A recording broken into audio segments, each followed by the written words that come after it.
vient d'être votée malheureusement à l'Assemblée nationale une résolution qui est en grosso modo une résolution pesticides pour aligner au maximum vers le bas toutes les normes relatives aux pesticides sous couvert qu'il y aurait de la concurrence et que donc il faut laisser les pesticides proliférer en France. Nous avons défendu le fait que nous devons interdire d'importer tous les produits traités avec ces pesticides. Nous pouvons tout à fait protéger à la fois la santé, la nature et les agriculteurs.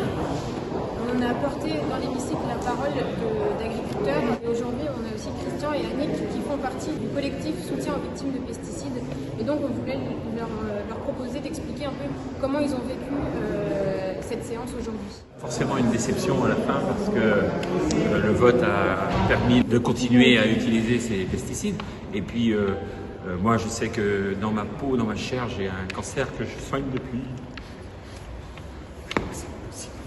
depuis une dizaine d'années et j'arrive pas à comprendre comment des gens, parce que personne n'est censé ignorer qu'on est dans cette situation-là, comment des gens peuvent continuer à proroger, à faciliter l'utilisation de ces produits-là en sachant que au collectif, on a quand même 120 malades qui sont reconnus en maladie professionnelle, on a 80 personnes qui sont en cours de reconnaissance et puis que la semaine dernière, on a enterré Denis, la semaine d'avant, on a enterré Ange, qui sont dans des situations qui sont morts parce qu'ils ont utilisé des pesticides, quoi.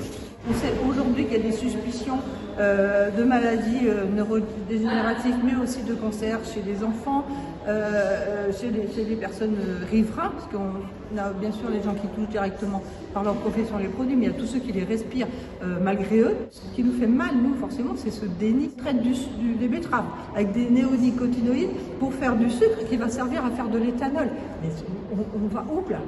Dans un contexte où on a besoin de renouveler les générations d'agriculture, cette PPR qu'on a votée, elle ne va pas du tout dans le sens de ce qu'on doit défendre pour l'avenir de l'agriculture, pour notre environnement et pour la santé. Merci beaucoup d'être venu aujourd'hui. Et merci à vous. On continuera de porter aussi votre parole.